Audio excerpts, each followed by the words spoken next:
Il y a des pauvres dans la salle? Ouais, vas-y, les pauvres, levez la main. Oh, trichez pas, je vois très bien comment il y en a qui sont habillés. Voilà.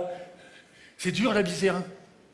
Ah, je le sais, nous. Et dans la famille, on n'avait pas beaucoup d'argent. Nous. Mon père, dans le quartier, son surnom, c'était l'ophtalmo. L'homme qui bossait toujours à l'œil. Oh, on n'avait pas d'argent. Heureusement, il était très, très économe.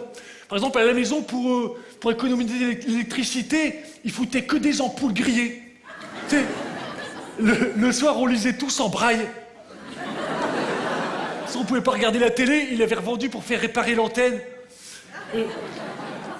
Et une fois, j'étais en train de lire un livre. Tu sais, ça n'avait ni queue ni tête, tu sais. Merde. Ma mère, elle allumait une bougie. J'étais en train de lire une râpe au fromage. Oh non, c'est dur, la misère, c'est difficile. Mais il était vraiment très économe. Pour le voyage de noces avec ma mère, il a pris un billet de train, un aller-retour. Il a dit, ma mère, reste là, j'en ai pas pour longtemps. Il a acheté une alliance, il se la prête une semaine sur 2. Il fait très attention à tout. Ouais. Très, très attention à tout. Non, c'est dur d'être pauvre. Surtout pour les vêtements, pour s'habiller. Surtout quand t'es le dernier de la famille. Tu sais, tu récupères les vêtements des autres, mais avec 15 ans de retard. En fait, t'es à la mode, mais avec 15 ans de retard. Surtout quand t'es... Et plus la famille est nombreuse, plus t'as l'air con, en fait. Bon, quand c'est les vêtements de ton frère, ça va.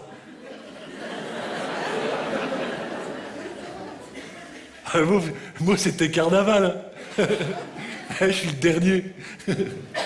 Ah non, c'est dur. Et en plus, je sais pas pourquoi, mais tu sais, dans la famille où t'as pas de sous, t'as toujours des blaireaux. Nous, par exemple, à Noël, on invitait toujours mon oncle Gilbert et ma tante Ginette. Je les détestais. J'ai détesté. Ils étaient alcooliques tous les deux. Il était tellement jeune, on aurait dit un verre de Ricard. Et il était tellement maigre, de profil, il ressemblait à une chips. Une fois, je les ai vus en train de faire l'amour. On aurait dit un plateau apéro. Et il était complètement dépressurisé, lui. Il était mou, mais d'une moulure. On aurait dit un escargot anémié en phase de réveil après une ablation de sa coquille. Oui, il était dépressurisé. Mais en fait, tu sais, c'est pas de sa faute que quand il était petit, il a été circoncis par un parkinsonien. Et c'est fut un craque boursier. Et c'est depuis, son truc il est comme ça. Par exemple, quand il va pisser, tu sais, on fout partout autour de la cuvette. L'enchaînette, telle gueule. Lui, il a toujours une bonne excuse, il y a des grosses lunettes avec des doubles foyers. Il dit toujours je l'ai regardé en bas, je l'ai tellement vu grosse, je l'ai lâché, j'ai dit ça, c'est pas la mienne.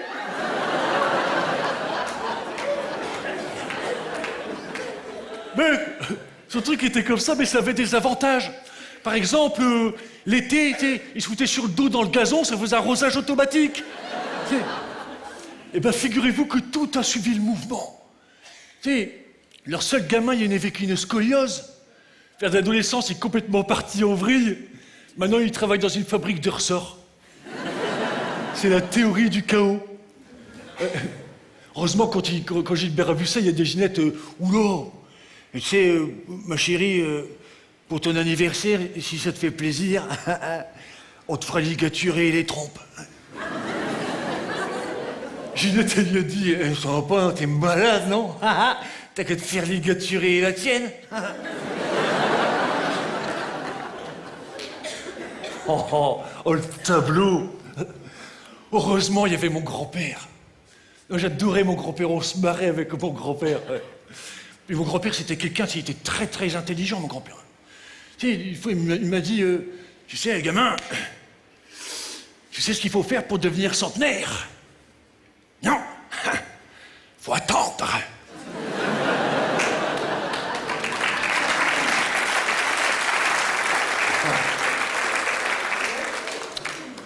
Ah oui, c'était quelqu'un. Mais il n'y a pas eu beaucoup de patience, lui. Pas assez, en tout cas. parce qu'il bon, il nous a quittés. Vous vous rendez compte, hein, un homme qui avait jamais fait de politique, hein, qui avait jamais voté de sa vie, hein, jamais. Aujourd'hui, il habite dans une urne. Tu sais, quand tu vas à la mairie, l'autre il fait à voter, à voter. Heureusement, quand tu vas au crématorium, l'autre il fait pas à brûler, à brûler, à point. Encore 10 minutes. Quand même, mon grand-père, c'était quelqu'un. Et je me souviendrai toujours de sa dernière réplique, juste au moment de partir. Il était sur son lit, et mon oncle il est venu le voir et il lui a dit voilà, papa, je vais dire un truc, je suis homosexuel. Quoi? Homosexuel? J'aimerais quand même que tu m'expliques comment on peut s'exciter sur un paquet de lessive.